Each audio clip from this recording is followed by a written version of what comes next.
आज शाहबाद मारकंडा के गांव ट्योरा में एक खास धार्मिक आयोजन देखने को मिला।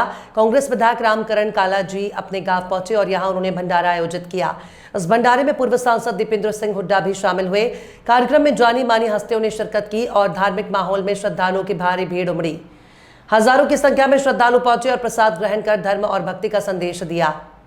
सर, आज भंडारा में आए हैं, एमएलए साहब ने किया है, क्या संदेश देंगे? पहले आज हम सब यहाँ पर जो एक विशाल भंडारा, जो हमारे विधायक जी रामकरण काला जी और मैं विधायक जी के साथ साथ इनको मैं श्री गोगा भगत कहूँगा, जो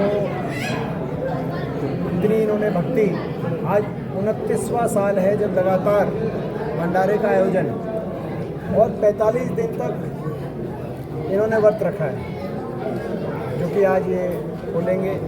ऐसी भक्ति, और इसके बाद राजस्थान में जो चूरू डिस्ट्रिक्ट में जो जी श्री गोगा जहारवीर जी का जो जन्मस्थली मानी जाती है, ये यहाँ से वहाँ तक जाते हैं, ये एक विशेषता है। तो आज हम सभी यहाँ पे सारे श्रद्धालु हजारों की संख्या में लोग, सुबह से लोगों का आवागमन है, तो हम लोग भी यहाँ पहुँचे हैं।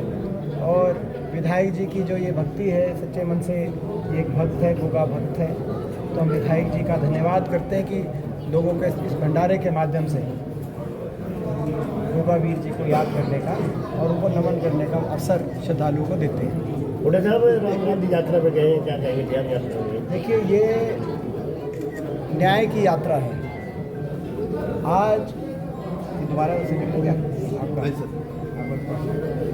देखिए, जो राहुल जी की यात्रा है, न्याय की यात्रा है। जैसा कि आप देख रहे हैं कि बड़े पैमाने पे चुनाव के अंदर भारतीय जनता पार्टी चुनाव की प्रक्रिया का दुरुपयोग कर रही है, और चुनाव आयोग जो निष्पक्ष भूमिका होनी चाहिए, वो निष्पक्ष भूमिका हो जाए, भाजपा की सहायक भूमिका में नजर आ रहा है।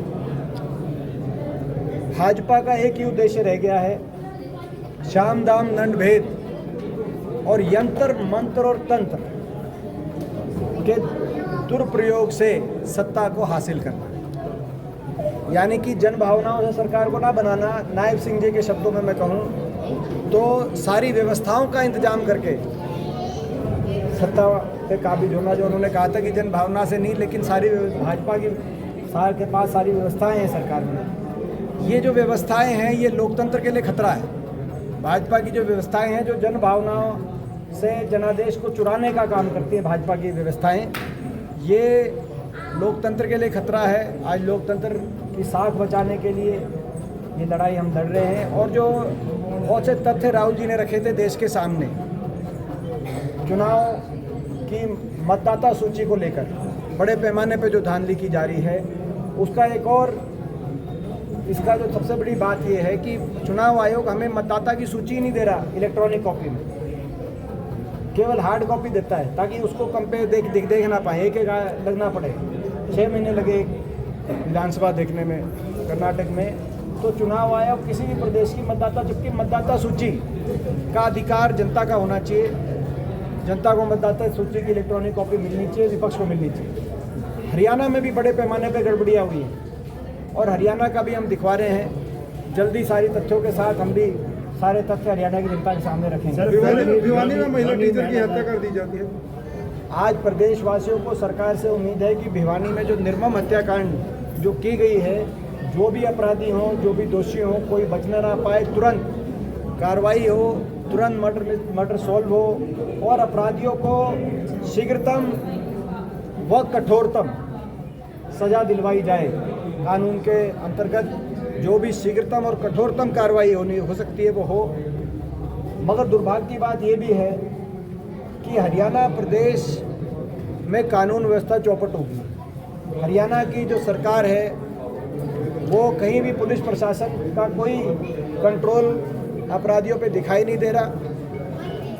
आज से प्रदेश की स्थिति चिंताजनक बनी हुई है। जो भारत सरकार के गृह मंत्रालय के आंकड़े दर्शा रहे हैं कि सबसे ज़्यादा अपराध दर आज हरियाणा में हो गया देश में, और मुख्यमंत्री जी को अफसर सीरियसली नहीं ले रहे, क्योंकि अफसरों को पता है कि डोर कहीं और है, सत्ता की डोर कहीं और है दिल्ली में, और कहीं ना कहीं ये भी एक कारण नज़र आ रहा है।